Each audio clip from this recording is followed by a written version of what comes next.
Hi good morning. இப்போ last கிளாஸில் நம்ம என்ன பார்த்தோம் அப்படின்னா சேதுப்பு அணி அப்படிங்கிற ஒரு டாபிக் பார்த்தோம். அது இங்கிலீஷில் எப்படி சொல்லுவோம்னா அட்ஜாயிண்ட் அப்படின்னு சொல்லுவோம். ஸோ ஏடிஜே மட்டும் எழுதுனா போதும் அப்படிங்கிறத பார்த்தோம். இப்போ நம்ம இந்த கிளாஸில் என்ன பார்க்க போகிறோம் அப்படின்னா நேர்மாறு. நம்ம நேர்மாறு நேர்மாறுனா இங்கிலீஷில் என்னன்னா இன்வர்ஸ் அப்படின்னு சொல்லுவோம். இன்வர்ஸ் சரிங்களா? ஓகே புரியுதாங்கண்ணே. ஸோ இப்போ இந்த டாபிக் இன்றைக்கி பார்க்க போகிற டாபிக் நேர்மாறு. இங்கிலீஷில் என்ன சொல்லணும்? இன்வர்ஸ் அப்படின்னு சொல்லணும்.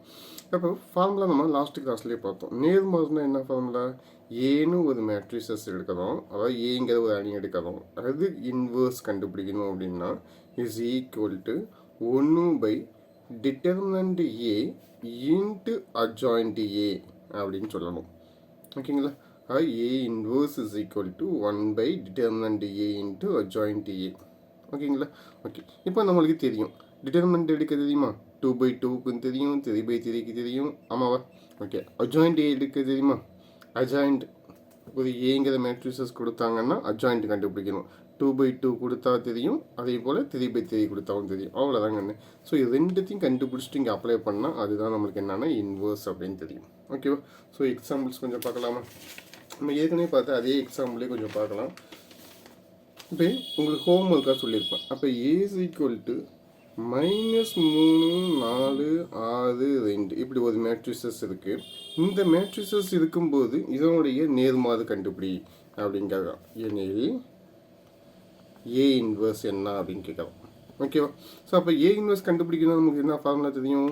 A inverse equal to 1 determinant A into adjoint A தெரியும். ஸோ அப்போ என்ன பண்ணணும் அப்படின்னா ஃபஸ்ட்டு டிட்டர்மினண்ட் கண்டுபிடிச்சிங்க. அப்போ தீர்வு determinant A is equal to determinant -3 4 6 2. ஆமாப்பா. ஸோ இது நம்ம பெருக்கினா என்ன வரும்? -3 ரெண்டையும் பெருக்கினா என்ன வரும்? -6. ஸோ இங்கே ரெண்டும் ஒரே சைனாக இருக்குது அப்படிங்கிறதுனால மைனஸ் சைன் போட்டுக்குங்க. 6ஐயும் 4ஐயும் மல்டிப்ளை பண்ண 24, 6 4 24, 24ஐயும் 6ஐயும் கூட்டினா -30 அப்படின்னு கிடைக்கும். ஓகேவா? புரியுதா கண்ணு? Okay done. இப்போ நம்மளுக்கு டிட்டர்மினன்ட் ஏ கிடச்சிச்சு. திரும்ப என்ன கண்டுபிடிக்கணும்? அட்ஜாயிண்ட் ஏ கண்டுபிடிக்கணும். அட்ஜாயிண்ட் ஏ கண்டுபிடிக்க தெரியுமா நம்மளுக்கு?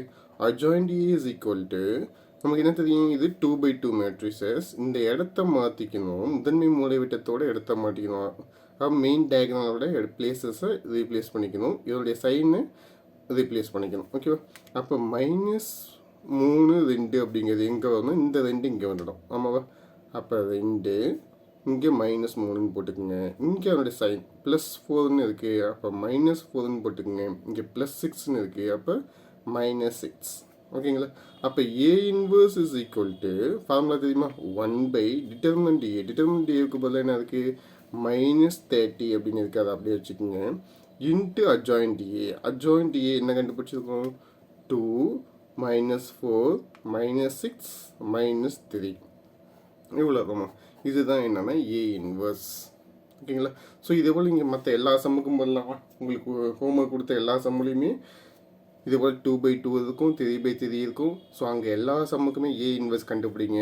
அதெல்லாம் கொஞ்சம் புக்கில் உள்ள சம்ஸ் எல்லாம் கொடுக்குறேன், அதையும் ஹோம்ஒர்க்காக போடுங்க. ஓகேங்களா? ஸோ அப்போ இதுக்கு என்ன தேவை? ஏ இன்வர்ஸ் கண்டுபிடிக்க டிட்டர்மினன்ட் ஏ கண்டுபிடிக்கணும், அட்ஜாயிண்ட் ஏ கண்டுபிடிக்க தெரியணும். தெரிஞ்சுக்கிட்டு அதை கொண்டு அப்ளை பண்ணால் உங்களுக்கு தெரியும். ஓகேவா? ஓகே. இப்போ ஃபார் எக்ஸாம்பிள் ஏன்னு சொன்னால் மேட்ரிசஸ். ஒருவேளை எனக்கு என்ன சொல்கிறாங்கன்னா நம்ம புக்கில் என்ன இருக்குன்னா f(α) ஹோல் இன்வர்ஸ் அப்படின்னு இருக்குது. அப்புறம் என்னம்மா அர்த்தம்? இந்த ஏங்கிற மேட்ரிசஸுக்கு பதிலாக அவங்க என்ன சொல்லுவாங்க? f(α) அப்படின்னு சொல்லி ஒரு மேட்ரிசஸ் கொடுக்குறாங்க, ஒரு அணி கொடுக்குறாங்க. அப்போ என்ன ஃபார்முலா? 1 சொல்லுங்கள். இந்த மேட்ரிசஸ்க்கு என்ன கண்டுபிடிக்கணும்? டிட்டர்மினன்ட் கண்டுபிடிக்கணும். அப்போ determinant f(α) into adjoint of இந்த மேட்ரிசஸ் அப்படி எழுதிக்கணும், f(α). ஓகேவா? புரியுதாங்கன்னு? ஓகே. இதுமாரி இந்த இடத்துல f(α)க்கு பதிலாக பின்னு கொடுக்கலாம், சி கொடுக்கலாம், டி கொடுக்கலாம், எனி ஒன் எப்படி இருந்தாலும் நமக்கு அதை பற்றி கவலை இல்லை. நமக்கு இது என்ன தேவைன்னா ஏ inverse equal to 1 determinant A into adjoint ஏ. இந்த ஃபார்முலாவை ஞாபகம் வச்சுக்கணும். ஏங்கிறது ஏதோ ஒரு அணி. ஓகேங்களா? ஸோ இப்போ நீங்கள் அந்த ஹோம்ஒர்க் சம் எல்லாம் போடலாமா? ஸோ இந்த ஹோம்ஒர்க் சம்மெல்லாம் போடுங்க, போட்டுட்டு எனக்கு காமிங்க. ஓகேவா? ஸோ இதுலேருந்து நம்ம ஒரு சின்ன ப்ராப்பர்ட்டியை நம்ம கொண்டு வருவோம். ஓகேவா? நான் இப்போ என்ன சொல்கிறோம் அப்படின்னா இந்த ஏங்கிற அணியை எடுத்துக்கோங்க. அதேமாரி இந்த ஏ இன்வர்ஸ் அப்படின்னு சொல்லக்கூடிய இந்த அணி 2 அணியவும் மல்டிப்ளை பண்ணாங்கன்னு 2 அணியவும் பெருக்குங்க. அப்போ ஏ தெரியலையா? அப்போ ஏ இன்ட்டு ஏ இன்வெர்ஸ் இதுலேருந்து நமக்கு கொண்டு வரும். ஏங்கிற அணி என்ன இருக்குது நம்ம சம்மில் -3 4 6 2ன்னு இருக்குடா கண்ணு. ஓகேவா? Into A inverse. A inverse என்ன இருக்குது 1/-30 இன்ட்டு 2 -4 -6 -3. ஓகேங்களா? இப்போ ஏங்கிற அணி இருக்குது, அந்த அணிக்கான ஏ இன்வெர்ஸ் கண்டுபிடிச்சிருக்கேன். அப்போ ஏங்கிற அணி எழுதிட்டேன், கண்டுபிடிச்ச ஏ இன்வெர்ஸையும் எழுதிட்டேன். ஓகேவா? ரெண்டு என்ன பண்ணிட்டு இருக்கு, பெருக்கிட்டு இருக்கு, மல்டிப்ளை பண்ணிட்டு இருக்கு. ஓகேவா? ஸோ இந்த இடத்துல 1/-13 இருக்குது. இது பொதுவாக வெளில கொண்டு வருங்க, எல்லாத்தோடையும் பெருக்கும். அதனால -1/13 அப்படியே கொண்டு வந்துடுங்க. ரிமைனிங் என்ன இருக்கோ அதை அப்படியே எழுதிக்கிங்க. ரிமைனிங் என்ன இருக்குது -4 -3 4 6 2. இங்கே என்ன இருக்குது 2 -4 -6 -3. திரும்ப ரீரிட்டர்ன் பண்ணியிருக்கு. ஓகே, திரும்ப எழுதியிருக்கும். இப்போ என்ன பண்ணணும்னா இது ரெண்டுத்தையும் எனக்கு பெருக்கி சொல்லணும். சாதாரண பெருக்கல், அதாவது அணி பெருக்கல் அப்படின்னு சொல்லுவோம், மேட்ரிக்ஸ் மல்டிப்ளிகேஷன் அப்படின்னு சொல்லுவோம். இதை அப்படியே எனக்கு பெருக்கி சொல்லுங்கள், என்ன வருது அப்படின்னு சொல்லணும். ஓகேவா? சொல்லுங்கள் பார்க்கலாம். -1/13. ஓகேவா? ஸோ திரும்ப கூட இங்கே எழுதிக்கவா. -3 4 6 2 2 -4 -6 -3. இப்போ சொல்லுங்கள் பார்க்கலாம். -1/13. ஸோ இந்த ரோ ஃபஸ்ட்டு ரோவை எடுத்து இந்த காலத்தோட பெருக்கணும்டா கண்ணு. ஃபஸ்ட்டு ரோவை எடுத்து இந்த காலத்தோட பெருக்கணும். இது எல்லாமே நம்ம 11th நல்லா படிச்சிருப்போம். இருந்தாலும் திரும்ப ஒன் டைம் பார்த்துங்க. ஃபஸ்ட்டு ரோவை எடுத்து ஃபஸ்ட்டு காலத்தோட பெருக்கணும். அதே முதல் எலமெண்ட்டு முதல் உறுப்போடையும் ரெண்டாவது உறுப்போடையும் பெருக்கணும். எப்படி சாதாரண மல்டிப்ளிகேஷன் எப்படி மல்டிப்ளை பண்ணுவோமோ அதேமாரி. -3 ரெண்டையும் பெருக்கணும் என்ன வரும் -6. இங்கே +4 இங்கே -6. அப்போ என்ன வரும் -24. 6 4 24. இது முடிஞ்சிருச்சு. ஃபஸ்ட்டு ரோ முடிஞ்சிருச்சுன்னா அடுத்து செகண்ட் ரோ. இந்த ஃபஸ்ட்டு காலம் முடிஞ்சிருச்சுன்னா அடுத்து செகண்ட் காலம். ஓகேவா? அப்போ ஃபஸ்ட்டு ரோ அதே ரோ வரும். ஃபஸ்ட்டு ரோ எடுத்துகிட்டு ரெண்டாவது காலத்தோட பெருக்குங்க. அப்போ -3யும் -4யும் பெருக்கணும் என்ன வரும் 12. இங்கே +4 இங்கே -3. அப்போ -12 அப்படின்னு கிடைக்கும். ஓகேங்களா? இப்போ ஃபஸ்ட்டு ரோவை எடுத்துகிட்டு ஃபஸ்ட்டு காலத்தோட செகண்ட் காலத்தோட பெருக்கிட்டோம். ஒருவேளை தேர்டு காலம் இருந்தால் நம்ம அதையும் பெருக்க போகிறோம். இங்கே கிடையாது. ஓகேவா? அதோட ஸ்டாப் பண்ணிக்கோங்க. அடுத்தது இங்கே பார்க்கலாம். ஓகேவா? செகண்ட் ரோவை எடுக்கிறோம். செகண்ட் ரோவை எடுத்து ஃபஸ்ட்டு காலத்தோட பெருக்கணும். 6யும் 2யும் பெருக்கணும். பெருக்கணும் என்ன வரும் 12. 2யும் -6யும் பெருக்கணும் -12. அதே போல் செகண்ட் காலத்தோட பெருக்கணும். 6 4 24 -2யும் 3யும் பெருக்கணும் 6. ஓகேங்களா? ஸோ -1/13. ஸோ இங்கே ரெண்டுத்தையும் ஆட் பண்ணால் என்ன வரும் -13 கிடைக்கும். இங்கே லெஸ் பண்ணால் 0ன்னு ஆகிடும், இங்கே லெஸ் பண்ணால் 0ன்னு ஆகிடும். இங்கே ரெண்டுத்தையும் ஆட் பண்ணால் என்ன வரும் -13 கிடைக்கும். இப்போ நம்மளுக்கு என்ன இருக்குன்னா இங்கே ஒரு -1/13 அப்படின்னு இருக்குது. ஓகே, இங்கே உள்ளுக்குள்ளே ஆன்சருக்கிறதுனால இது வேணும் -13 வச்சுக்கோங்க, ஈஸியாக இருக்கும் நமக்கு போட. ஓகேவா? அப்போ -13 உள்ளே கொண்டு வந்தால் வகுத்தா என்ன வரும், இதோட வகுக்கணும். -13 வகுத்தா என்ன கிடைக்கும் 1ன்னு கிடைக்கும். 0வை எதாவது வகுத்தாலும் 0 தான். இங்கே 0 இருக்குது, அதனால் அதுவும் என்ன தான் 0 தான். இங்கே -13 டிவைட் பண்ண என்ன கிடைக்கும் 1ன்னு கிடைக்கும். ஓகேவா? இப்போ நம்மளுக்கு என்ன தெரிஞ்சிருக்குன்னு பாருங்களேன். ஒரு அணி எடுக்கிறேன், அந்த அணிக்கான இன்வெர்ஸ் பார்க்குறேன், ரெண்டுத்தையும் பெருக்கிறேன். பெருக்கும்போது எனக்கு என்ன கிடைக்கிது, இந்த அணி நம்ம என்ன அணின்னு பார்த்துருக்கோம். இந்த அணிக்கு பேர் என்னது அலகு அணி. அந்த அலகு அணி எப்படி டினோட் பண்ணுவோம் ஐ அப்படின்னு சொல்லுவோம். ஓகேவா? அப்போ A into A inverse is equal to I. So இதுதான் ஒரு ப்ராப்பர்ட்டி. ஓகேவா? ஒரு அணியவும் அதோட இன்வெர்ஸையும் நம்ம பெருக்கணும், மல்டிப்ளிகேஷன் பண்ணணும் அப்படின்னா நம்மளுக்கு என்ன கிடைக்கும்னா அலகு அணி கிடைக்கும் அப்படிங்கிறது ப்ராப்பர்ட்டி நமக்கு தெரியணும். ஓகேவா? அப்போ A inverse is equal to A inverse A is equal to I அப்படிங்கிறது ஒரு ப்ராப்பர்ட்டி, ஒரு அணியில் உள்ள முக்கியமான ப்ராப்பர்ட்டி. ஓகேவா? ஸோ கொஞ்சம் தெளிவாக ஞாபகம் வச்சுக்கோங்க. சரிங்களா? ஸோ இந்த ப்ராப்பர்ட்டி தெரிஞ்சதுன்னா நமக்கு கொஞ்சம் சம்போட ஈஸியாக இருக்கும். ஓகேங்களா? ஓகே, நெக்ஸ்ட்டு என்ன பார்க்கலாம். இப்போ நெக்ஸ்ட் இந்த புக்கில் உள்ள இந்த சம்ஸ் எல்லாம் கொஞ்சம் பார்க்கலாம். ஓகேவா? ஸோ நான் அப்படியே சொல்லிடுறேன், நீங்கள் பார்த்துங்க. ஃபஸ்ட்டு சம்மு நம்ம ஏற்கனவே ஹோம்ஒர்க்காக போட்டுருப்போம். நெக்ஸ்ட்டு கேள்வி பார்த்துங்க. பின்வரும் அணிகளுக்கு சேர்ப்பு அணி காண்க. இதுக்கு பேர் இங்கிலீஷில் அட்ஜாயிண்ட். ஓகேவா? அட்ஜாயிண்ட் கண்டுபிடிங்க அப்படின்னு சொல்லலாம். ஸோ இந்த ஃபஸ்ட்டு 3மே நமக்கு அட்ஜாயிண்ட் கண்டுபிடிக்க தெரியும். ஓகேவா? ஃபஸ்ட்டு கொஸ்டின், இது செகண்ட் கொஸ்டின். இங்கே தேர்ட் கொஸ்டின் பார்த்தீங்கன்னா 1/3 அப்படின்னு இருக்குது. இந்த 1/3 அப்படிங்கிறது என்னவா இருக்குன்னா காமனாக தான் இருக்குது. நீங்கள் இது எதையுமே கை வைக்க ஆனால் அந்த 1/3 அப்படியே வச்சுக்கோங்க. இந்த உள்ளுக்குள்ளே இருக்கிற இந்த மேட்ரிசஸுக்கு மட்டும் என்ன கண்டுபிடிச்சா போதும், சேவ் பண்ணி கண்டுபிடிச்சா போதும். ஓகேங்களா? கண்டுபிடிச்சிட்டு அதுக்கான சொல்யூஷன் என்ன அப்படின்னு கண்டுபிடிங்க. அந்த 1/3 அப்படியே கொண்டு வாங்க. நீங்கள் எதுவுமே சேஞ்சஸ்லாம் பண்ணாங்க. ஓகேங்களா? கண்டுபிடிச்சி சொல்லுங்கள் ஆன்சர் என்னன்னு. நெக்ஸ்ட் 2வது கொஸ்டின் பார்த்தீங்கன்னா, பின்வரும் அணிகளுக்கு நேர்மாறு கண்டுபிடிங்க அப்படிங்கிறாங்க. அது என்ன பக்கத்தில் காண முடியும் எனில் அப்படின்னு கேட்கலாம். ஓகேவா? ரொம்ப முக்கியமான வார்த்தை. இப்போ நேர்மாறு எல்லா அணிக்கும் கண்டுபிடிக்க முடியுமா அப்படின்னா முடியுமா முடியாதா அப்படின்னு சொல்லணும். ஓகேவா? நம்மளுக்கு இப்போ ஃபார்முலா தெரியும். கொஞ்சம் பாருங்க பார்க்கலாம். இப்போ நம்மளுக்கு என்ன தெரியும்னா ஏ inverse equal to 1 determinant A into adjoint ஏன்னு இருக்கும். ஸோ அப்போ இந்த இடத்துல என்ன வரக்கூடாது, இந்த டிட்டர்மினன்ட் ஏவோட வேல்யூ என்ன வந்து நமக்கு இங்கே ஆன்சர் கிடைக்காது. எஸ், என்ன கிடைக்காது, 0ன்னு வரக்கூடாது. ஒரு முக்கியமான condition, determinant A is not equal to 0.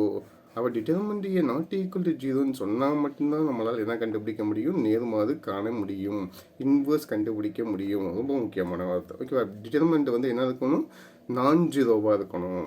ஓகேவா? அப்போ 0 வந்துச்சுன்னா நம்மளால் என்ன பண்ண முடியாது, காண இயலாது. ஓகேவா?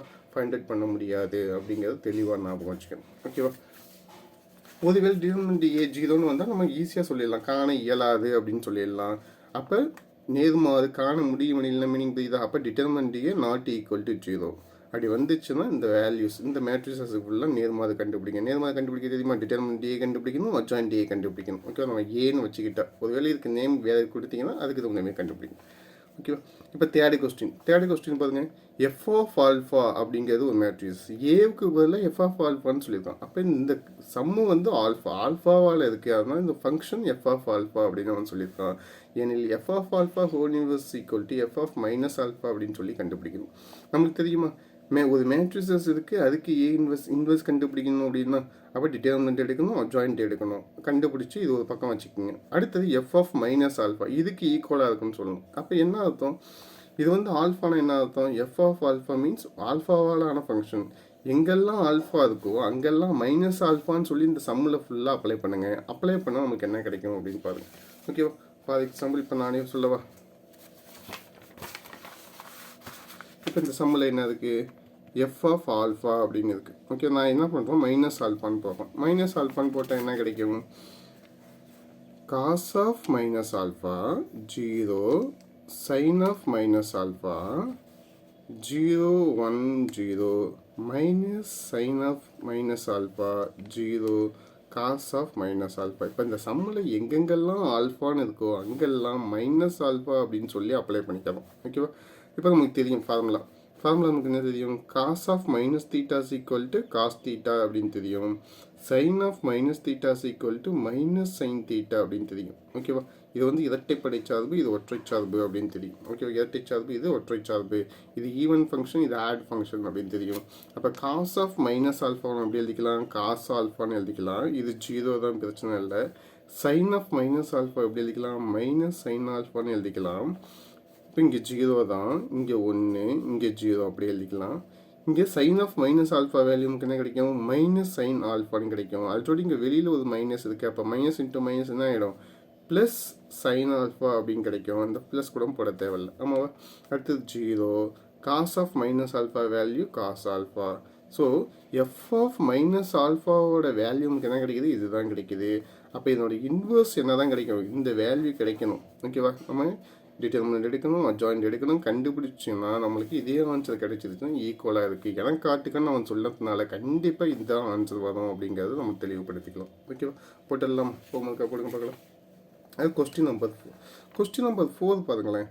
ஏங்கிறது ஒரு அணி, கண்டிஷன் சொல்லியிருக்காங்க. A squared minus 3a minus 7 I2 is equal to O2. O means இந்த இடத்துல ஓ கிடையாது, இது வந்து 0 அப்படின்னு சொல்லணும். ஓகேவா? ஜஸ்ட் ஓ அப்படிங்கிற மாரி இருக்குன்னு சொல்லக்கூடாது. இது வந்து என்னது 0 என காட்டுக.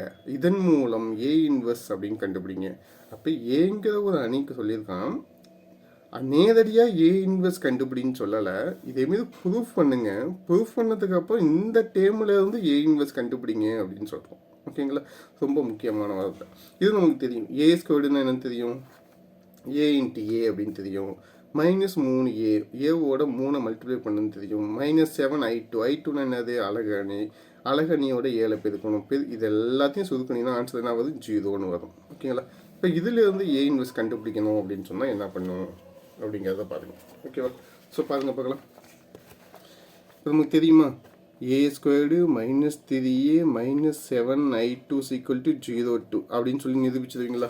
அப்போ 0, அப்போ இதெல்லாம் சுருக்கணும்னா ஏ ஸ்கொயர்டுன்னு வரும். இப்போ தெரியுமா ஏ ஸ்கொயர்டு என்ன அர்த்தம்? ஏ இன்ட்டு ஏ அப்படின்னு அர்த்தம். ஏவை 2 டைம் பெருக்கணும், மைனஸ் 3ஓட ஏவை ஃபுல்லாக பெருக்கிடணும், மைனஸ் 7ஓட i2 என்னது 1 0 0 1. இதெல்லாம் சுருக்கணும்னா நமக்கு என்ன கிடைக்கும்? 0 கிடைக்கும். ஓகேங்களா? இது புரியுதா? போடலாமா? ஸோ நம்ம இங்கே 10th போட்டு வந்திருக்கோம். ஸோ நமக்கு தெரியும். ஆமாப்பா. இப்போ இதிலேருந்து ஏ இன்வெர்ஸ் கண்டுபிடி அப்படிங்கிறோம். நமக்கு ஃபார்முலா என்ன? சம்மு A squared minus 3a minus 7i2 equal to 0 2 means எதை மீன் பண்ணுதுன்னா 2/2 2/2 மேட்ரிசஸ் அப்படிங்கிறத மீன் பண்ணுது. இப்போ நமக்கு என்ன தேவைன்னா ஏ இன்வெர்ஸ் கண்டுபிடிக்கணும். அப்போ ஏ இன்வெர்ஸால் ஃபுல்லாக இது ஃபுல்லாக மல்டிப்ளை பண்ணுங்கள். ஏ இன்வெர்ஸால் ஃபுல்லாக மல்டிப்ளை பண்ணுங்கள். அப்போ A inverse A2 minus 3 A inverse A minus 7 A inverse I2 equal to O2. இந்த ஓட சாரி இந்த ஜீரோவோட ஏ இன்வர்ஸை மல்டிப்ளை பண்ணால் நமக்கு என்ன கிடைக்கும்? அதே ஜீரோ தான் கிடைக்கும். ஓகேவா? புரியுதா? அப்போ ஓகே. இப்போ பாருங்கள், இங்கே அடிமான சமமாக இருக்குது, அடுக்க கூட்டிக்கலாம் அப்படின்னு தெரியும். ஏ ஸ்கொயர்டு இங்கே ஏ இன்வர்ஸ் 2ல் 1 போச்சுன்னா 1ன்னு தெரியும். அப்போ ஏ மட்டும்தான் கிடைக்கும். மைனஸ் 3 அப்படியே வச்சுக்கோங்க. ஏ இன்வர்ஸ் இருக்குது, ஏ இருக்குது. ஒரு அணியோட இன்வர்ஸும் ஒரு அணியும் இருக்குது. 2 மல்டிப்ளை பண்ணால் நமக்கு என்ன தெரியும்? Yes, very good. என்னது? ஐ. எங்கே பார்த்தோம்? இப்போ தான் ஒரு ப்ராப்பர்ட்டி பார்த்தோமா? ஏவையும் ஏ இன்வர்ஸையும் மல்டிப்ளை பண்ணால் நமக்கு என்ன கிடைக்கும்? ஐ அப்படின்னு தெரியும். ஸோ அப்போ இந்த இடத்துல என்ன பண்ணணும்? ஐ அப்படின்னு போட்டுக்கணும். மைனஸ் 7 ஒரு அழகு அணியோட எந்த ஒரு அணியை மல்டிப்ளை பண்ணாலும் நமக்கு என்ன தான் கிடைக்கும்? என்ன அணி இருக்கோ அந்த அணி தான் தெரியும். ஃபார் எக்ஸாம்பிள் 1ன்னு இருக்குது, 1ஓட 4ங்கிறத இப்போ என்ன கிடைக்கும்? 4 தான் கிடைக்கும். 1ஓட 8ன்னு இருக்குது, இப்போ என்ன கிடைக்கும்? 8 தான் கிடைக்கும். அப்போ ஒரு அழகு அணியோட எந்த நம்பர் இருக்கணும் அந்த நம்பர் தான் கிடைக்கும். ஸோ அதே போல் தான் இங்கே மேட்ரிசஸில் ஒரு அழகு அணியோட எந்த அணி இருக்கணும் அந்த அணி தான் கிடைக்கும். அப்போ இங்கே என்ன கிடைக்கும்? ஏ இன்வர்ஸ் இஸ் ஈக்குவல் டு இங்கே என்ன இருக்குது? 0ன்னு இருக்குது. ஓகேவா? புரிஞ்சுதுச்சா இந்த ஒரு ஸ்டெப்பு? அப்போ ஏ இன்வெர்ஸை தான் கண்டுபிடிக்க போதும். சம்மோட ஏ இன்வெர்ஸை மல்டிப்ளை பண்ணால் இதெல்லாம் கிடைக்கும். ஓகேவா? இப்போ எனக்கு தேவை ஏ இன்வெர்ஸ் தான் தேவை. அப்போ அதை மட்டும் எனக்கு இந்த பக்கம் வச்சுக்கோங்க. மைனஸ் 7 ஏ இன்வெர்ஸ், இது மைனஸ் இருக்குது அந்த பக்கம், ஈக்குவல்ட்டுக்கு அப்புறம் போனால் என்ன ஆகிடும்? ப்ளஸ் ஆகிடும். அப்போ 7 ஏ இன்வெர்ஸ் ஆகிடும். இந்த பக்கம் என்ன டீம் இருக்கோ அப்படியே தான் இருக்க போகுது. இப்போ ஏ மைனஸ் 3 ஆகி, அப்போ இதுக்கு தேவை ஏ இன்வெர்ஸ் தான் தேவை. அப்போ A inverse is equal to 1/7 into A minus 3i. இவ்வளோதாம்மா, இதுதாம்மா ஃபார்முலா. இப்போ இதுக்கு நம்ம ஆன்சர் கண்டுபிடிச்சா போதுமானது. அப்போ A inverse is equal to 1/7 A. ஏவுக்கு பதிலாக நம்ம சம்பளம் என்ன இருக்குது அப்படின்னு பார்க்கணும். ஏவுக்கு பதிலாக என்ன இருக்குது? 5 3 -1 -2 அப்படின்னு இருக்குது. ஆமாவா? மைனஸ் 3 இன்ட்டு ஐ. ஐக்கு பதிலாக என்ன தெரியும்? 1 0 0 1ன்னு தெரியும். ஆமாவா? அப்போ ஏவுக்கு பதிலாக 5 3 -1 -2 -3 ஐக்கு பதிலாக 1 0 0 1. ஸோ அப்போ 1/7 அப்படியே வச்சுக்கோங்க. இந்த இதுவுமே உள்ளே கொண்டு போயிடலாமா? 5 3 -1 -2 இந்த மைனஸ் அப்படியே உள்ளே கொண்டு போங்க. ப்ளஸ் அப்போ -3 0 0 -3 இந்த எலமெண்ட்டும் ஃபுல்லாக உள்ளே பெருக்கப்போ நமக்கு தெரியும். ஆமாப்பா, -3ஓட 1 பெருக்குனா -3, 0ஓட எதை பெருக்கினாலும் 0 ஆகிடும், 0ஓட எதை பெருக்கினாலும் 0 ஆகிடும், 1ஓட -3 பெருக்குனா -3 கிடைக்கும். இப்போ சாதாரண அடிஷன். அப்போ 1/7. இப்போ 5ஐயும் 3ஐயும் கூட்டணும். அப்போ இங்கே +5 இங்கே -3, 5ல் 3 போச்சுன்னா 2 கிடைக்கும். 3ஐயும் 0ஐயும் கூட்டினா 3 தான். -1ஐயும் 0ஐயும் கூட்டினா -1, -2ஐயும் -3ஐயும் கூட்டினா நமக்கு என்ன கிடைக்கும்? -5 கிடைக்கும். ஸோ இதுதான் என்னன்னா ஏ இன்வர்ஸ். அவ்வளோதான். ஓகேவா? ஸோ இந்த சம்முக்கு இந்த வேல்யூலேருந்து கண்டுபிடிச்சாலும் அதே ஆன்சர் தான் கிடைக்கும். அவங்களுக்கு ஃபுல் மார்க் கொடுக்க மாட்டாங்க. அவன் என்ன கேட்குறான்னா இதே போல் ப்ரூஃப் பண்ணுங்கள். ப்ரூஃப் பண்ணதுக்கப்புறம் இந்த டேமில் இருந்து அதெல்லாம் அவன் சொல்கிறான், இதன் மூலம் ஏ இன்வெர்ஸ் கண்டுபிடிங்க தான். அப்போ இந்த ப்ராப்பர்ட்டி உங்களுக்கு எல்லாம் தெரியுதா அப்படின்னு செக் பண்ணுறதுக்கு பார்க்குறாங்க. ஓகேவா? அப்போ ஏ இன்வெர்ஸ்னால் ஐன்னு வரணும், ஏ ஸ்கொயர்டையும் ஏ இன்வெர்ஸையும் மல்டிப்ளை பண்ணால் ஏன்னு வரணும். இதெல்லாம் தெரியறதுக்கு செக் பண்ணுறாங்க. ஓகேவா? ஸோ தெளிவாக பாருங்க. ஓகேவா? நெக்ஸ்ட்டு வேறு என்ன இருக்குது அப்படின்னு பார்க்கலாம். ஓகேவா? கொஸ்டின் நம்பர் 4 முடிஞ்சா. கொஸ்டின் நம்பர் 5 பாருங்கள். ஏ இஸ் ஈக்குவல் டு 1/9 இதோ ஒரு மேட்ரிசஸ் இருக்குது, 3/3 அணி இருக்குது எனில் ஏ inverse equal to A transpose என நிறுவுக. இந்த சம்மை எப்படி அப்ரோச் பண்ணலாம் உங்களுக்கு தெரியுமா? ஏ இன்வெர்ஸ்னால் 1/9 டிட்டர்மினன்ட் ஏ அட்ஜாயிண்ட் ஏன்னு தெரியும், ஏ டிரான்ஸ்போஸ்னு நமக்கு தெரியும். இதை அப்படியே டிரான்ஸ்போஸ் பண்ண போகிறோம். அந்த 1/9 இங்கே உள்ளே கொண்டு போய் ட்ரான்ஸ்ஃபர் பண்ணால் அதே 1/9 தான் வரப்போகுது. அதனால் 1/9 அப்படியே வச்சுக்கணும். ஓகேவா? இதுக்கு இது ப்ரூஃப் பண்ணணும் அப்படின்னு ஒரு மெத்தட். ஓகேவா? இப்படி போடலாம். நெக்ஸ்ட்டு நமக்கு ஒரு ப்ராப்பர்ட்டி நல்லாவே தெரியும். பாருங்க பார்க்கும் கேள்வி பாருங்கள். ஏ inverse is equal to A transpose. ஓகேவா? இப்போ நானும் என்ன பண்ணுறேன், எனக்கு ஒரு ப்ராப்பர்ட்டி தெரியும் ஏ இன்வர்ஸ்னு இருக்குது. அப்போ ஏவையும் ஏ இன்வர்ஸையும் மல்டிப்ளை பண்ணால் எனக்கு ஐன்னு தெரியும் அப்படின்னு ஒரு ப்ராப்பர்ட்டி எனக்கு தெரியும். ஆமாவா?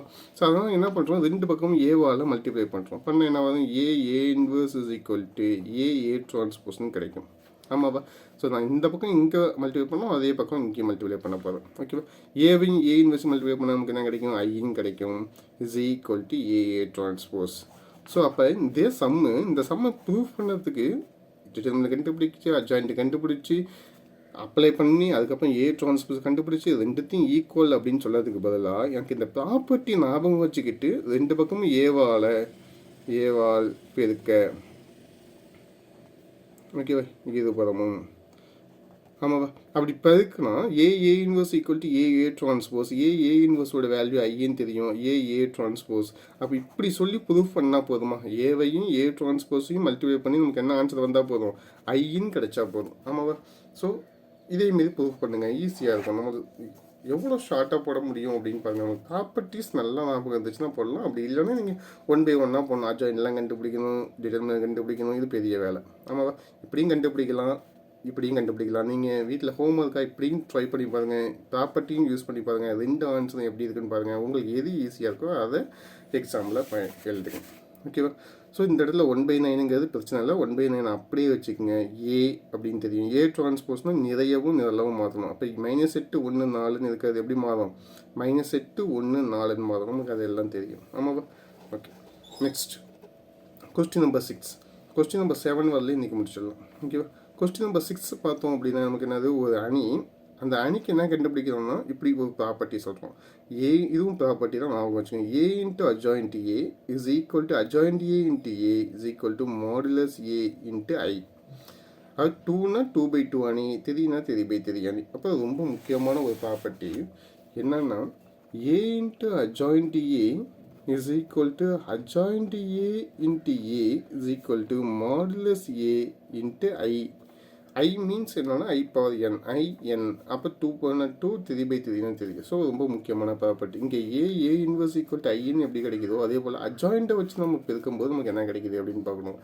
ஒரு அணியோட அவனை அட்ஜாயிண்ட்டை மல்டிப்ளை பண்ண நமக்கு என்ன கிடைக்கும், அவனுடைய டிட்டர்மினன்ட் வேல்யூவே கிடைக்கும். அப்போது ஒரு அணியோட அட்ஜாயிண்ட்டு பெருக்கும்போது நமக்கு என்ன கிடைக்கும், அது டிட்டர்மினன்ட் வேல்யூ கிடைக்கும் அப்படிங்கிறது தான். அப்போ இந்த வேல்யூ டிட்டர்மினன்ட் வேல்யூ ஈக்குவலாக இருக்கும். அதாவது டிட்டர்மினன்ட் வேல்யூ மட்டும் இல்லை, டிட்டர்மினன்ட் ஏவோட என்ன இருக்கணும், ஐங்கிற அழகு அணி சேர்ந்துருக்கும். ஆமாவா? ஓகே, ரொம்ப முக்கியமான ப்ராப்பர்ட்டி. அப்போ A adjoint A is equal to adjoint A is equal to determinant A into I N அப்படிங்கிறது ஒரு ப்ராப்பர்ட்டி, ரொம்ப முக்கியமான ப்ராப்பர்ட்டி. ஓகேவா? நமக்கு தெரியுமா, சம்மு ஏங்கிறது மேட்ரிசஸ். அட்ஜாயிண்ட் ஏ கண்டுபிடிக்க தெரியும். அட்ஜாயிண்ட் ஏன்னா என்னது, சேர்ப்பணி. இது ரெண்டுத்தையும் என்ன பண்ணணும், மல்டிப்ளிகேஷன் பண்ணணும், ஆன்சர் கிடைக்கும். அப்போ அட்ஜாயிண்ட் ஏவை ஃபஸ்ட்டு வச்சுக்கிட்டு அதுக்கப்புறம் அணியை பெருக்கணும். ஸோ இப்படி பெருக்கும்போது ஒரு ஆன்சர் கிடைக்கும். ரெண்டு ஆன்சர் என்னவாக இருக்கும், ஈக்குவலாக இருக்கும். இது எதுக்கு ஈக்குவலாக இருக்குன்னா, டிட்டர்மினன்ட் ஏவுக்கு ஈக்குவலாக இருக்கும். For example determinant of A. So இந்த சம்மை பொறுத்தவரை ஏவுக்கு பதிலாக என்ன இருக்குது அப்படின்னா, ஓகேவா, ஏவுக்கு பதிலாக இங்கே என்ன இருக்குது, 8 -4 -5 3ன்னு இருக்குது. ஆமாப்பா, 8 -4 -5 3ன்னு இருக்குது. ஓகேவா? ஸோ இங்கே பக்கம் 8 3 இருக்குன்னா 24, -5 4 இருக்குன்னா 20. 24 20 போச்சுன்னா என்ன வரும், 4 இஸ் நாட் ஈக்குவல் டு 0 தெரியும். ஓகேவா? அப்போ டிட்டர்மினன்ட் ஏ இன்ட்டு ஐங்கிறது 2/2 அணி. டிட்டர்மினன்ட் ஏவுக்கு பதிலாக என்ன இருக்குது, 4. I2க்கு பதிலாக 1 0 0 1. ஸோ இது இருக்குன்னா என்ன வரும், 4 0 0 4ன்னு கிடைக்கும்பா. ஸோ இதுதான் அதோடைய சொல்யூஷனாக கிடைக்கும். ஓகேவா? அப்போ ஏவையும் அட்ஜாயிண்ட் ஏவையும் மல்டிப்ளை பண்ணால் நமக்கு என்ன கிடைக்கும், இந்த வேல்யூ கிடைக்கும். அட்ஜாயிண்ட் ஏவையும் மல்டிப்ளை பண்ணால் இந்த வேல்யூ கிடைக்கும். இப்படி கிடைச்சிது அப்படின்னா இந்த ப்ராப்பர்ட்டி நிறைவு செய்திருக்கேன்னா சரிபார்க்கந்தான் கேட்கலாம். ரொம்ப முக்கியமான ப்ராப்பர்ட்டிஸ் ஞாபகம் வச்சுக்கணும். ஓகேவா? ஸோ 2/2ன்னு இல்லாமல் எவ்வளோ பெரிய சம்மு கொடுத்தாலும் நம்மளால் என்ன பண்ண முடியும், அதேமாரி போட முடியும். ஓகேவா. Question number 7. 7ல் பார்த்தீங்கன்னா ஏங்கிறது ஒரு அணி, பிங்கிறது ஒரு அணி. இந்த அணிக்கு என்ன கண்டுபிடிக்கணும்? A B whole inverse equal to B inverse A inverse. A B whole inverse equal to B inverse A inverse அப்படிங்கிறது கண்டுபிடிக்கணும். ஓகேவா. ஓகே, இப்போ பார்க்கலாம். ஸோ நமக்கு தெரியும் வெறுமனே ஏ இன்வர்ஸ்னால் ஃபார்முலா தெரியும். ஏன்னா அது 1 டிட்டர்மினன்ட் ஏ இன்ட்டு அட்ஜாயிண்ட் ஏ. ஆமாவா. ஓகே, இப்போ ஏ இன்வர்ஸ் தெரியும். அப்போ பி இன்வர்ஸ்னால் என்ன தெரியும்? அப்போ பி இன்வர்ஸ் மீன்ஸ் 1 சொல்லுங்கள் determinant B into adjoint B. ஆமாவா. நம்மளுக்கு என்ன கிவன் தட் ஏங்கிற அணின்னு சொல்லிட்டாங்க, பிங்கிற அணின்னு சொல்லிட்டாங்க. அப்போ ஏ இன்வர்ஸும் கண்டுபிடிக்க முடியும், பி இன்வர்ஸும் கண்டுபிடிக்க முடியும். திரும்ப என்ன கண்டுபிடிக்கிறோம் பாருங்கள், ஏபிக்கு ஹோல் இன்வர்ஸ் கண்டுபிடிக்கிறோம். அப்போ ஏபி ஹோல் இன்வர்ஸ் அப்படின்னா என்ன அர்த்தம்? இந்த ஹோல் டைமு ஒரு அணியாக தான் நான் வச்சுக்கணும். அப்போ ஏவையும் பியும் என்ன பண்ணணும்? மல்டிப்ளிகேஷன் பண்ணணும். ஃபஸ்ட்டு பெருக்கணும். பெருக்கினதுக்கு அப்புறம் ஒரு ஆன்சர் வரும். அந்த ஆன்சரை ஒரு குறிப்பிட்ட அணியை வச்சுக்கோங்க. அப்போ 1 டிட்டர்மினன்ட் ஏ. ஓகேவா. ஏபிஏ பெருக்கினதுக்கு அப்புறம் டிட்டர்மினன்ட் எடுக்கணும். அப்புறமேலு அந்த பெருக்கின வேல்யூக்கு என்ன கண்டுபிடிக்கணும்? அட்ஜாயிண்ட் கண்டுபிடிக்கணும். ஓகேவா. ஸோ அப்போ AB whole inverse equal to 1 determinant AB into adjoint AB. இந்த ஆன்சரும் பி இன்வர்ஸும் ஏ இன்வர்ஸும் ரொம்ப முக்கியமானது. AB whole inverse. அப்போ AB whole inverse is equal to A inverse B இன்வர்ஸ்னு போட்டால் தப்பு. ஆமாவா. இங்கே ஏ இங்கே பி இருந்துச்சுன்னா இங்கே ஏ பின்னு வராது. ஓகேவா. ஸோ இந்த ப்ராப்பர்ட்டி தப்பாகிடும். இது ப்ராப்பர்ட்டி கிடையாது, தவறு. அப்போ AB whole inverse is equal to என்னன்னா, ஸோ எங்கே முடியுதோ அங்கே ஆரம்பிக்கணும். அப்போ பி இன்வர்ஸ் அப்படியே ரிவர்ஸாக வரணும். அடுத்து என்ன இருக்குது? A inverse. ஒருவேளை 3 அணி இருந்துச்சுன்னா அப்பயும் ரிவர்ஸ் தான். ஏபி இப்போ ஏபிசி ஹோல் இன்வர்ஸ் அப்படின்னு இருக்குன்னா C inverse B inverse A inverse. ஓகேவா. ஸோ ரொம்ப முக்கியமான ப்ராப்பர்ட்டி ஞாபகம் வச்சுக்கோங்க. சரிங்களா. ஓகே, தெளிவாக ஞாபகம் வச்சுக்கோங்க. இந்த சம்மு எல்லாமே கொஞ்சம் ரீகால் பண்ணுங்கள். ஓகேவா. ஏங்கிற அணி சொல்லிட்டாங்க, பிங்கிற அணி சொல்லிட்டாங்க, இதை கண்டுபிடிக்க தெரியணும். ஓகேவா. இந்த 7 சம்மையும் கொஞ்சம் திரும்ப ரீகால் பண்ணுங்கள். ரீகால் பண்ணிவிட்டு நீங்கள் வாங்க, நாளைக்கு நம்ம பார்க்கலாம். ஓகேவா. அப்போ சேர்ப்பாணி கண்டுபிடிக்க தெரியணும். சேர்ப்பாணியை வச்சுக்கிட்டு நம்ம நேர்மாறு கண்டுபிடிக்க தெரியும். நேர்மாறு எப்போ கண்டுபிடிக்கலாம்? Determinant A not equal to 0ன்னு சொல்லும்போது. ஸோ இதுக்கு ஃபார்முலா தெரியும். எஃப் ஆஃப் ஆல்ஃபா அப்படின்னா இதான் சம்மு. ஆல்ஃபாவுக்கு பதில் மைனஸ் ஆல்ஃபான்னு அப்ளை பண்ணால் நமக்கு தெரியும். ஆட் ஈவன் ஃபங்க்ஷன்ஸ் தெரியும். ஓகேவா. நெக்ஸ்ட்டு இது சாதாரண பெருக்கல். அது உள்ளுக்குள்ளே அடிஷனாக இருக்கும், சப்ட்ராக்ஷனாக கழித்தலாக இருக்கும். அப்போ இதோடைய வேல்யூஸும் நம்மளுக்கு தெரியும். ஆமாவா. ஸோ அப்போ இதுலேருந்து தான் என்ன கண்டுபிடிக்கணும்? ஏ இன்வெர்ஸ் கண்டுபிடிக்கணும். கொஸ்டின் நம்பர் 5 பொறுத்தவரையிலையும் 1/9 இருக்குது. அதனால் பிரச்சனையே இல்லை, அப்படியே வச்சுக்கோங்க. ஓகே, உள்ளே கொண்டு போனாலும் எல்லா எலமெண்ட்டுக்கும் தான் கொண்டு போகிறோம். ஏன்னா இது வந்து ஒரு அணி. ஓகே, அதனால் 1/9 அப்படியே வச்சுட்டு இது உள்ளே இருக்கிறது மட்டும் கண்டுபிடிங்க. A inverse equal to A transpose சாதாரணமாகவும் கண்டுபிடிக்கலாம், இல்லை ப்ராப்பர்ட்டியாகவும் செக் பண்ணலாம். வீடியோவும் நல்லா பாருங்கள். ஓகேவா. Question number 6. கொஸ்டின் நம்பர் 6 பொறுத்தவரையும் ஏன்னு ஒரு அணி இருக்குது. இப்போ அட்ஜாயிண்ட்டை வச்சுக்க சொல்கிறாங்க. ஏவையும் அதனுடைய அட்ஜாயிண்ட்டையும் பெருக்குங்க, அட்ஜாயிண்ட் ஏவையும் பெருக்குங்க. பெருக்குன்னா ரெண்டும் ஈக்குவலாக இருக்கும். அது எதுக்கு ஈக்குவலாக இருக்குன்னா டிட்டர்மினன்ட் ஏ I2க்கு ஈக்குவலாக இருக்கும். ஓகேவா. 2 வந்தால் 2. சப்போஸ் 3/3 அணியாக இருந்தால் I3ன்னு கிடைக்கும். ஓகேவா. ஸோ ரொம்ப முக்கியமான ப்ராப்பர்ட்டி பாருங்கள். Question number 7. கொஸ்டின் நம்பர் 7 பொறுத்தவரை ஏங்கிறது அணி, பி 2 அணி சொல்லிட்டாங்க. சொன்னதுக்கப்புறம் என்ன கண்டுபிடிக்கணும்? ஏவையும் பியும் பெருக்கணும். பெருக்கினதுக்கப்புறம் அதுக்கு இன்வெர்ஸ் கண்டுபிடிக்கணும். ஃபார்முலா சொல்லியிருக்கேன். ரொம்ப அது வந்து எதுக்கு ஈக்குவலாக இருக்கும்? பி இன்வெர்ஸ் கண்டுபிடிக்கணும், ஏ இன்வெர்ஸ் கண்டுபிடிக்கணும். கண்டுபிடிச்சிட்டு ரெண்டுத்தையும் மல்டிப்ளேஷன் பண்ணணும். ரொம்ப முக்கியமானது. பி இன்வெர்ஸ் கண்டுபிடிக்கணும், ஏ இன்வெர்ஸ் கண்டுபிடிக்கணும். கண்டுபிடிச்சிட்டு அதுக்கப்புறம் இது ரெண்டுத்தையும் மல்டிப்ளேஷன் பண்ணணும். ஓகேவா. Question number 7. ஸோ எதுவில் வரலையும் இருக்கட்டும், நீங்கள் ட்ரை பண்ணி பாருங்கள். நெக்ஸ்ட்டு இதில் உள்ள 5 மார்க் சம்ஸ் இருக்குது. அந்த 5 மார்க் சம்மையும் முடிஞ்சால் நீங்கள் பாருங்கள். ஆமாவா. அப்போ ஏ, அதாவது எக்ஸாம்பிள் இது முக்கியமான ஒரு 5 மார்க்கு. ஏஸ் ஈக்குவல் டு இந்த value A into adjoint A is equal to adjoint A into A is equal to determinant A into I3. So இது வந்து சரி பார்க்க அப்படிங்கிறாங்க. அவன் என்னன்னா இதுக்கு ஏதோ ஆன்சர் வரும், இதெல்லாம் ஈக்குவலாக இருக்குது அப்படின்னு சொல்லி காமிக்கணும். ஓகேவா. அப்போ I3 உங்களுக்கு தெரியுமா? 3/3. ஆமாவா. அப்போ 1 0 0 0 1 0 0 0 1 அப்படின்னு முடியணும். அதுக்கு டிட்டர்மினன்ட் அதாவது இந்த வேல்யூக்கு டிட்டர்மினன்ட் கண்டுபிடிச்சிங்கன்னா என்ன ஆன்சர் வருதுன்னு பார்க்கணும். சரிங்களா. இப்போ நெக்ஸ்ட்டு நீங்களாக கண்டுபிடிக்கலாமா? ஏபிசிடி என்ற பூஜ்ஜியமற்ற கோவை அணிக்கு ஏ இன்வெர்ஸ் கண்டுபிடிங்க. அவன் என்ன சொல்கிறான்னா நம்ம தான் வந்து நமக்கு தெரியும், இது வந்து ஏபிசிடின்னு இருக்குது, இது வந்து என்ன கிடையாது, பூஜ்ஜியம் இல்லை, நான் ஜீரோன்னு சொல்லிட்டான். அப்போ இதுக்கு ஏ இன்வெர்ஸ் கண்டுபிடிக்க தெரியணும், ஓகேவா? அப்போ ஏ இன்வெர்ஸ் கண்டுபிடிக்கிறதுனா ஃபார்முலா நீங்கள் புக்கெல்லாம் பார்க்க வேணாம், புக்காக பார்க்காம கண்டுபிடிங்க. அப்போ டிட்டர்மினன்ட் ஏ கண்டுபிடிக்கணும், அட்ஜாயின்ட் ஏ கண்டுபிடிக்கணும், சரிங்களா? நெக்ஸ்ட்டு பார்த்தீங்கன்னா இதான் சம்மு. இந்த சம்மு இருக்குது, இந்த சம்முக்கு நேர்மாதை கண்டுபிடிக்கணும். நேர்மாதை கண்டுபிடிக்கிறது உங்களுக்கு தெரியுமா? ஆமாவா? அப்போ இதான் சம், இது சம்மு ஏன்னு கூட வச்சுக்கோ. அப்போ 1 டிட்டர்மினன்ட் ஏ இன்ட்டு அட்ஜாயின்ட் ஏ கண்டுபிடிக்கணும், ஓகேவா? ஓகேம்மா, தேங்க்யூ ஆல் ஆஃப் யூ. கொஞ்சம் நல்லா அந்த ஹோம்ஒர்க்லாம் போடுங்க, போட்டுட்டு கொஞ்சம் கமெண்ட் பண்ணுங்கள். Thank you all of you. Thank you, all the best.